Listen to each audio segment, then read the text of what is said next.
Bon, d'abord, travailler plus pour gagner plus, on la connaît cette phrase-là. Et j'en parlais justement avec des gens dans le public. Vous savez, quand on a travaillé par exemple dans le bâtiment toute sa vie, quand on a posé du carrelage et qu'on a passé une partie de sa vie à genoux, quand on a des métiers pénibles, quand on travaille à l'usine, qu'on passe 6-7 heures debout, on a 2 pauses de 20 minutes, qu'on fait 10-13 km par jour. Il y a plein de métiers comme ça, hein, qu'on soit soignant, qu'on soit gardien de prison, qu'on soit ouvrier. Je peux vous dire, vous pouvez leur dire, travaillez plus.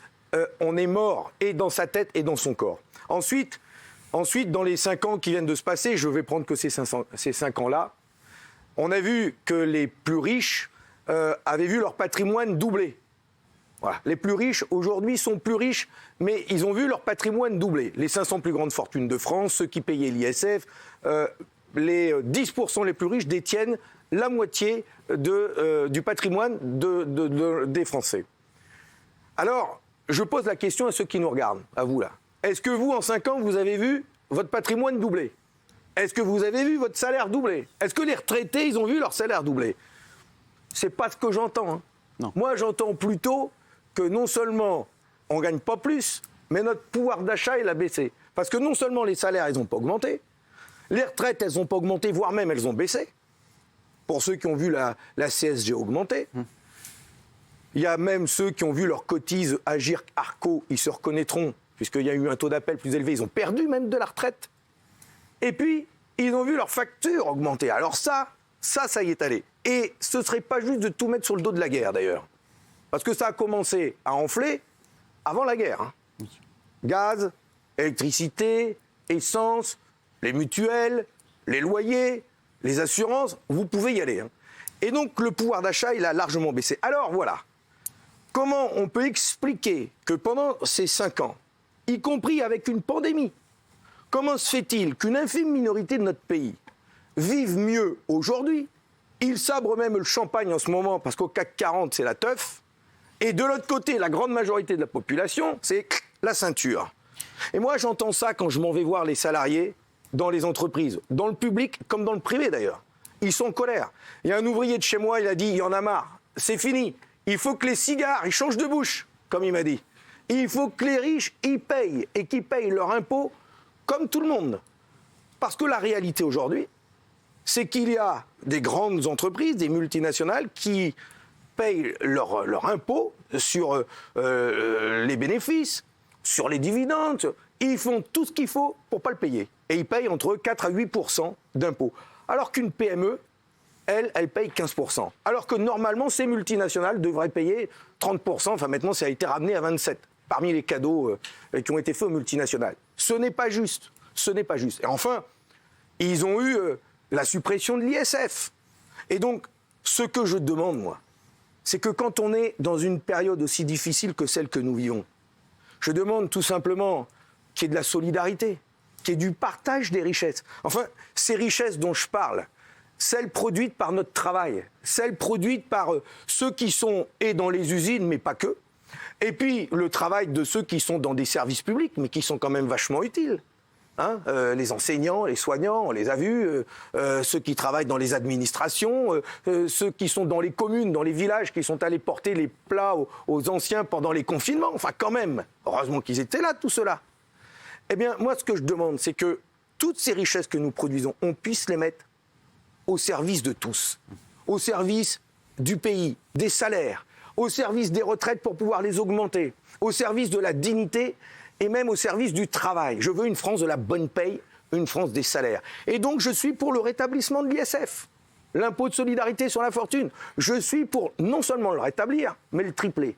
Parce qu'il y a du gras quand même. Il y a de quoi faire. On peut. Ça leur fera pas de mal, franchement. Ils vivront pas moins bien. Je suis pour mettre en place le prélèvement à la source des bénéfices des multinationales. Ça, c'est la mesure fiscale radicale pour lutter contre l'évasion fiscale. C'est un véritable fléau. La fraude fiscale, l'optimisation fiscale. L'optimisation surtout, c'est surtout ça.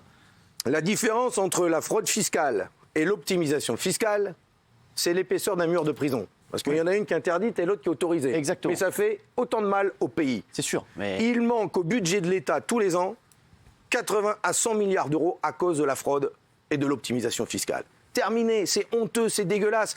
C'est un coup de poignard dans le dos du pacte républicain. C'est de l'argent qui manque pour construire des écoles, des hôpitaux, pour augmenter les salaires, pour réindustrialiser la France, pour relever le défi climatique, pour permettre aux retraités d'avoir une bonne retraite, même pour pouvoir leur permettre de partir plus tôt quand ils sont cassés par le boulot. Voilà. Et donc, je souhaite, moi, qu'on mette nos richesses au service du travail, au service de la dignité humaine, au service de nos services publics, nos hôpitaux, nos écoles, la sécurité. J'en ai beaucoup parlé dans la campagne parce que c'est important. Voilà, qu'on y mette les moyens. C'est notre argent, quand même. Alors oui, je veux m'attaquer à la fraude fiscale, à l'optimisation fiscale. Je veux même le mettre dans la campagne dès que je peux, dès que je parle dans les médias. Je le dis, la fraude fiscale, c'est un fléau. Il faut ici attaquer fermement. Et c'est comme ça que je propose le prélèvement à la source des bénéfices des multinationales. Enfin, quand même, on nous le fait à nous. Nous, on nous prélève à la source nos impôts. Pourquoi on ne le fait pas pour ces multinationales? Pourquoi ne prélèverait-on pas leurs bénéfices avant que ceux-ci partent dans les paradis fiscaux? Au Luxembourg, en Irlande, aux Bahamas, aux îles Caïmans. Enfin, ça va, quoi. Fabien Roussel, moi je trouve ça... Est-ce que vous n'avez pas peur qu'il y ait une délocalisation après de toutes les entreprises? Parce que vous parlez d'optimisation. Vous savez ce qui va se passer. C'est qu'ils vont plus pouvoir optimiser, donc ils vont partir ailleurs. Monsieur Hanouna, je vais vous dire, hein, les délocalisations de ces multinationales, elles existent déjà, là. Oui. Ah oui. Et ils ont déjà mis leurs sièges sociaux dans les paradis fiscaux. Bien sûr. C'est déjà le cas. Oui. Vous avez entendu parler de ce scandale des cabinets conseils que le gouvernement Macron a utilisé pour remplacer l'administration. 2,5 milliards d'euros de factures pour des cabinets privés. Hein, pas des cabinets de toilettes, hein, ça serait des cabinets en or. Mais c'est des cabinets conseils, hein, avec des messieurs bien habillés, qui vous donnent des conseils pour vous dire comment on peut aller gratter des sous sur les APL, comment on peut aller gratter des sous sur les hôpitaux, sur les écoles. 2,5 milliards d'euros, ce gouvernement, il leur a donné à ces cabinets conseils, dont le cabinet McKinsey. Vous en avez entendu parler. Bien sûr, j'en ai entendu parler. On en a parlé tout à l'heure. Notre collègue sénatrice Éliane Assassi, sénatrice communiste, avec le groupe communiste au Sénat, qui a mené cette commission d'enquête et qui a révélé ce scandale. Comme quoi, d'avoir des parlementaires communistes, ça sert, c'est le vote utile. Le Sénat sert aussi, parce que c'est un rapport du Sénat et c'est tous les sénateurs qui s'y sont mis. Tout à fait. Mais là-dessus, personne ne peut approuver ce qui a été fait. Le cabinet McKinsey, qui sont les grands amis du candidat Macron, puisque Macron les avait utilisés pour préparer sa campagne. Donc il leur a bien servi la soupe derrière. 2,5 milliards en tout, dont le cabinet McKinsey. Vous savez où est son siège au cabinet McKinsey? Au Delaware, aux États-Unis. Je prononce mal, je suis du Nord. Delaware, ouais, non, monsieur Delaware. Ça marche. On a comme les compris. Tupperware. Vous inquiétez pas. C'est comme Tupperware, mais avec le dollar. Exactement. Les Delaware. Eh bien, le Delaware est un État des États-Unis. Écoutez bien celle-là, c'est énorme. Le Delaware est un État des États-Unis où il y a 900 000 habitants, mais il y a 1 100 000 entreprises domiciliées. Vous y croyez à ça? Ça existe. Là-bas, il y a plus d'entreprises que d'habitants. Mais on a la même chose au Luxembourg, c'est des boîtes aux lettres. Bien sûr. C'est des voleurs. Oui. C'est des boîtes aux lettres. En fait, ils créent des entreprises offshore dans lesquelles l'argent, notre argent quand même, c'est l'argent de notre travail, les bénéfices de ce cabinet conseil et des boîtes, va dans ces sociétés offshore qui sont créées dans des États ou des pays. Et il y en a en Europe, hein, le Luxembourg, bien connu. Et ils ne payent pas d'impôts. Ou ils payent un impôt marginal par rapport à celui qu'ils paieraient en France. Mais c'est du vol, c'est du racket. Mais enfin, quand est-ce qu'on va s'y attaquer fermement? Franchement, pour moi, ce sont vraiment des délinquants en col blanc. Ça rapporterait plus que de s'attaquer à ceux-là, hein, plutôt qu'aux petits. Hein. Ceux-là, ils vont rapporter du pognon. Hein. Je peux vous dire que vous embauchez 15 000 contrôleurs fiscaux, comme moi je veux le faire, pas pour aller chatouiller les artisans et les PME, hein, mais pour aller chercher les gros. D'ailleurs, je dis, il faut que les gros payent gros et que les petits payent petits. Voilà, je ne parle pas de la taille, je parle des multinationales. Hein, on ne parle pas du physique. Mais au moins, si on s'attaque... Non, on a dit pas le physique. On n'est pas là pour ça. On n'est pas là pour ça. Mais que les grosses boîtes payent leur juste impôt. Et qu'on arrête avec les petits. Mais que ces grosses boîtes, justement, on aille leur prélever l'impôt qu'ils doivent payer. Et je dis même plus. Mais qu'il y ait de la solidarité même. De la solidarité nationale. Du patriotisme. Parlons-en, entre ceux qui ne payent plus l'ISF et qui devraient le payer, et ces multinationales qui devraient contribuer. 160 milliards d'euros de bénéfices pour ces grosses boîtes du CAC 40, Et elles arrivent à délocaliser leur pognon dans les paradis fiscaux. Moi, j'en connais une. C'est pas une boîte du CAC 40, mais c'est le fonds Apollo, un fonds américain qui investit dans plein de boîtes de la métallurgie, de la sidérurgie. Vous devez connaître. Mais ce fonds Apollo fait des opérations boursières, fait des plus-values boursières, et cet argent, ces plus-values qu'ils font, j'ai une opération en tête, 1 milliard d'euros de plus-value, c'est parti dans leur société offshore au Luxembourg. Et du Luxembourg, on a la trace d'un virement de 500 millions d'euros aux îles Caïmans. Voilà, et ça, c'est de l'argent qui a été prélevé sur les ouvriers du groupe Veralia qui font des bouteilles en verre. Voilà, on leur a fermé un four, on leur a demandé de travailler beaucoup. Et ce groupe, Apollo, anciennement, ils ont racheté Saint-Gobain et ils se sont fait du beurre sur nous. Fabien. C'est scandaleux. Fabien c'est scandaleux, on ne peut plus le permettre. D'ailleurs, je reviens sur l'ISF. Je suis pour... Vous avez vu qu'il y avait Valérie Pécresse? Madame Pécresse, est-ce que vous êtes pour rétablir l'ISF, voire le tripler, mais au moins le rétablir, et qu'il y ait une mesure de solidarité, l'impôt de solidarité sur la fortune? Et je rappelle que quand il existait, l'ISF, en 2013, il devait y en avoir 315 000, 312 000 de redevables à l'ISF. Et en 2017, il y en avait 360 000. Plus. Ça a toujours été un peu croissant. Il n'y a quasiment pas de départ à cause de l'ISF. Oui. Parce qu'en France, ils se font du gras. Ils gagnent des sous, il n'y a pas de problème. Donc, ils préfèrent payer l'ISF. Et bien moi, je suis certain qu'ici, en France, il y a des riches qui sont prêts à payer l'ISF, qui sont prêts à le faire et à apporter leur contribution, parce qu'en période de guerre, en période de pandémie, on doit tous faire un effort. Madame Pécresse, voilà, est-ce que vous êtes d'accord pour établir l'ISF? Alors répondez-lui, sinon il va repartir. Alors moi, je ne suis pas pour augmenter les impôts. Voilà, je non, le des dis. plus riches, je non, vous mais parle, attendez. Monsieur Roussel, je vous ai écouté, vous avez été éloquent et vous avez très bien défendu cette France qui travaille. Et moi, je veux la défendre aussi, parce que travailler plus pour gagner plus, c'était effectivement le slogan de Nicolas Sarkozy. Mais dans mon programme aujourd'hui, c'est « Je veux le travail qui paye ». Et le cœur de mon projet, justement, c'est d'augmenter les salaires, tous les salaires, dès le mois de juin. Tous les salaires de tous ceux qui travaillent, de 3%, en enlevant un tiers des cotisations retraite et en prenant cet argent, et c'est l'État qui le financera. Et je veux, et ça veut dire que pour tous les Français qui travaillent aujourd'hui, qui, vous l'avez dit, ont été en première ligne, ils auront sur leur feuille de paye une augmentation dès le mois de juin. Parce que moi aussi, monsieur, attendez, non, là vraiment, monsieur Roussel, vous êtes très sympathique, mais je vous ai écouté pendant 10 minutes. D'accord. Là, je peux peut-être juste, petite minute. Moi, je veux être la candidate de la feuille de paye. Alors, effectivement, quand on gagne 1 400 € net aujourd'hui, avec moi, on aura 500 € de salaire de plus sur un an.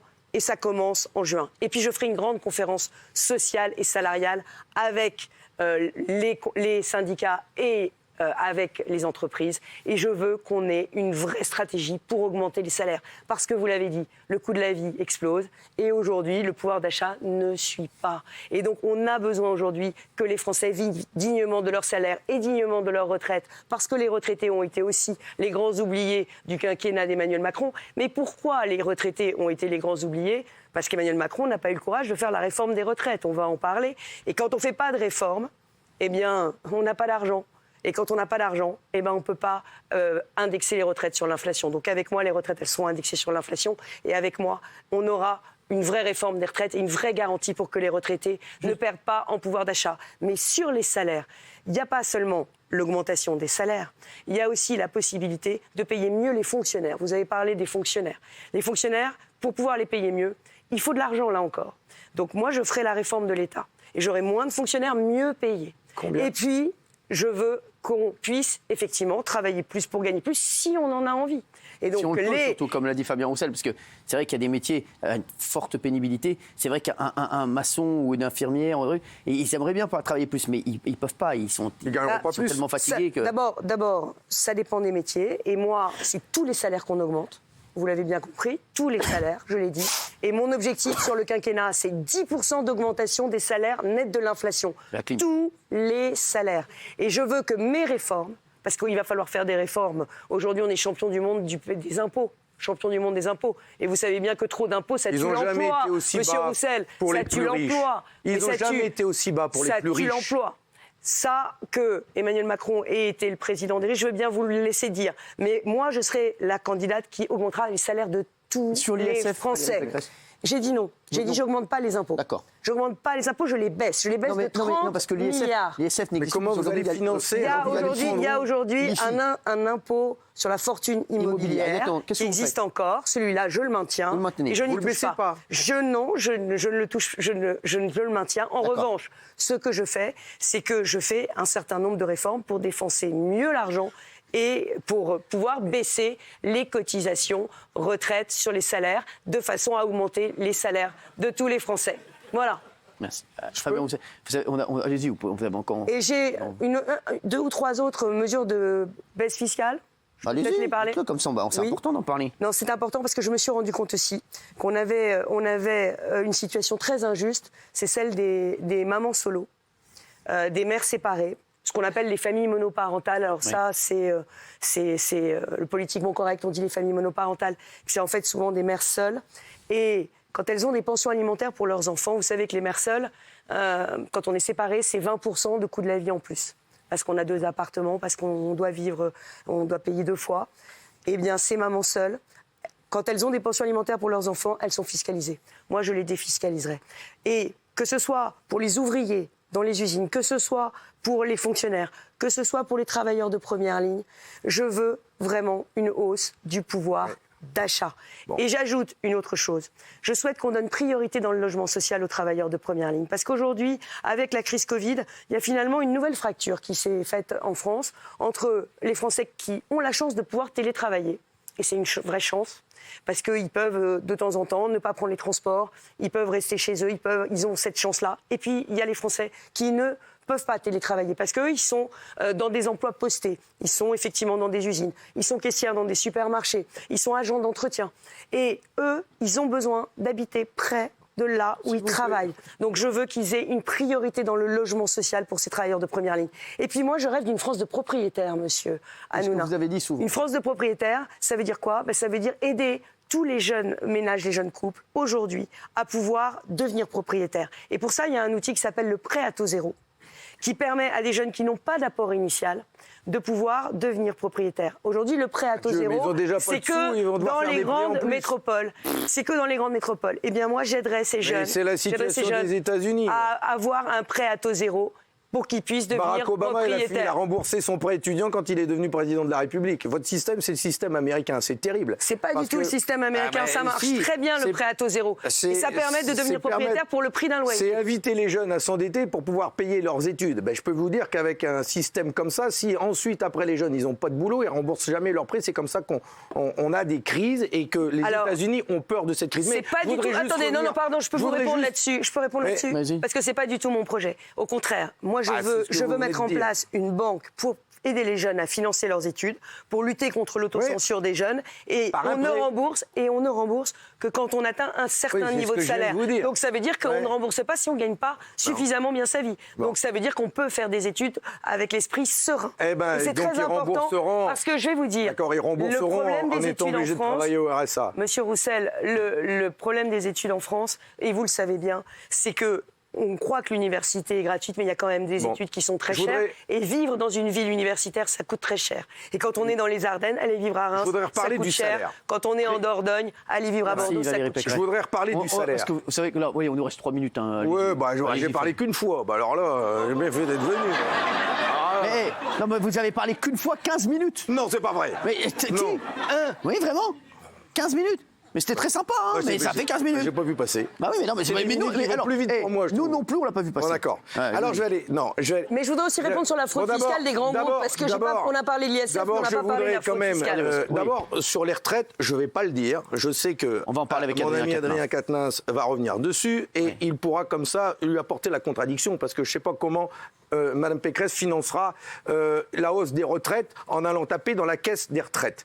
Mais ça, on va en parler avec Adrien Quatennens. La question des salaires, d'abord 3%, 10% sur 5 ans. Mais c'est 10% tout de suite minimum. Et encore, moi, je propose 20. Mais surtout les salaires. Mais vous vous rendez compte, 3%, mais comment vous financez? Mais vous vous rendez compte? Mais comment? Mais allez demander à Stellantis, le groupe Peugeot, allez demander aux grandes entreprises de l'industrie, justement. Vous savez qu'il y a des salariés, il y a des ouvriers, ils font grève pendant une semaine pour gagner 10 €. Hein, parce que les NAO, là, les négociations annuelles obligatoires, elles sont bloquées. Les gars, les tauliers, ils lâchent rien. Les petites boîtes encore, elles sont prêtes à faire des efforts pour trouver des salariés. Ça sera donnant. Ils veulent des baisses d'impôts. Ils veulent des baisses d'impôts de production. Ils veulent des baisses d'impôts de production. Il y aura des donnants, monsieur. Même là, sur les indemnités kilométriques, alors que l'essence n'a jamais été aussi chère, ces grandes boîtes, je pense à Alstom que j'ai rencontré, ils ont dû se mettre en grève pour gagner 17 € par an de hausse d'indemnité kilométrique. 17 € par an d'indemnité kilométrique de plus quand on voit le prix de l'essence. C'est du foutage de gueule. Enfin, entre nous, c'est pas 3% de hausse de salaire qu'il faut, Madame Pécresse. Vous vous rendez compte que ça représente? C'est peanuts par rapport au coût de la vie aujourd'hui. En plus de l'inflation, monsieur Roussel. En plus de l'inflation. L'inflation est déjà à 4% cette année. Donc il faut que ce soit en plus, bien sûr. Mais donc vous allez bien devoir dire à toutes ces entreprises, vous allez bien devoir porter le SMIC et l'augmenter tout de suite, au moins à 10%. Tout de suite. Sinon, ça ne pourra jamais répondre aux besoins des gens. Comment voulez-vous revaloriser le travail? Donner envie aux gens d'aller travailler pour des salaires de misère qui ne rapportent pas. Comment vous allez financer vos réformes? Comment vous allez financer les besoins du pays avec un budget rikiki parce que vous allez baisser les impôts? Comment vous allez prendre en charge la question du handicap dont on parle peu dans cette campagne? C'est quand même fort de café. La différence entre la droite et le Parti communiste que vous représentez, c'est que nous, on sait que la générosité a un coût. Donc moi, toutes mes mesures, elles sont financées. Votre programme, il est à 250 milliards d'euros. Mais comment vous les allez trouver? Vous croyez que les multinationales, elles vont accepter de les payer, vos impôts? Moi, je vais mettre en place un ministère de la lutte contre la fraude fiscale. Ici, vraiment, sur l'ISF. Vous savez combien ils étaient à payer l'ISF dans le dernier rapport? Ça, c'est le rapport que j'ai eu à l'Assemblée nationale, je l'ai révélé. Il est sur mon site, Fabien Roussel 2022. 250 milliards contre 3 milliards. Non, ça, vous savez ce que c'est là-dessus? Là, c'est le rapport qui indique qu'en 2018, la dernière année où il y a eu l'ISF, il y a les chiffres, je vais vous le laisser, monsieur Hanouna. 358 000 foyers ont payé l'ISF en 2017, 358 000 foyers, et ils avaient un patrimoine taxable de 1028 milliards d'euros. 1028 milliards d'euros pour 358 000 foyers. Vous n'allez pas me dire qu'il n'y a pas un petit peu de gras à prendre pour répondre aux besoins du pays, mais c'est bien pour ça que sur 1028 milliards d'euros, on en prendrait 10. Qu'il leur reste un petit peu quand même de quoi voir venir. Et donc, c'est ça que je dis. Et puis, s'il y en a un parmi ceux-là, ces 358 000 foyers, qui dit « Comment ça ? Je vais devoir payer l'ISF, mais je pars m'exiler en Belgique, comme certains font d'ailleurs, ça côté. Mais ils le font tous, et vous le savez bien. Mais c'est honteux. Ils sont déjà partis. Je suis d'accord, c'est totalement honteux. Vous quitteriez la France si vous deviez payer l'ISF? C'est totalement honteux. Alors, je vous dis la vérité, je paye déjà l'ISF. Non, c'est l'IFI. l'IFI, voilà, l'IFI. Je le paye déjà, oui. Et bien alors, donc vous restez en France. Bien sûr. Il y a un truc, il y a une conscience aussi, comme a dit Fabien Roussel, et je le dis, la France, normalement, on a, même moi, je gagne très bien ma vie, je l'ai toujours dit, je gagne très bien ma vie, mais je dois quelque chose à la France. Mais c'est normal. C'est normal. Pour financer nos écoles, l'école de nos enfants, pour financer nos hôpitaux. Donc vous ne pouvez pas attaquer le mandat qui vient avec un budget rabougri, un budget de la France petit. Les Français, ils en ont marre qu'on leur dise, va falloir faire des efforts. Va falloir travailler plus longtemps. Vous allez payer plus cher. C'est comme ça, c'est la guerre. On ne peut pas faire autrement.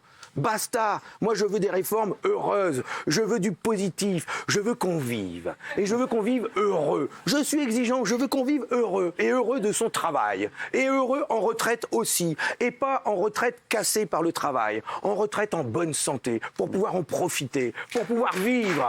Voilà. Merci. C'est ça qu'on veut. C'est ça qu'on veut. Merci, mais on aimerait tous que ce soit possible. Mais ce ne sera pas seulement avec votre réforme de l'ISF que vous y arriverez, monsieur Roussel. Mais on entend pour plus le faire, les Français veulent plus entendre de mais. Pour le faire, ils veulent aujourd'hui, des engagements. Il faut s'engager. Moi, mes engagements, je les tiens. Et moi, j'ai gouverné et moi, j'ai dirigé. Et dans ma région, quand j'ai pris un engagement, je l'ai tenu. Et le seul moyen de prendre un engagement, c'est que les Français reprennent le pouvoir et qu'ils utilisent leur bulletin de vote pour ça. 10% de hausse des salaires.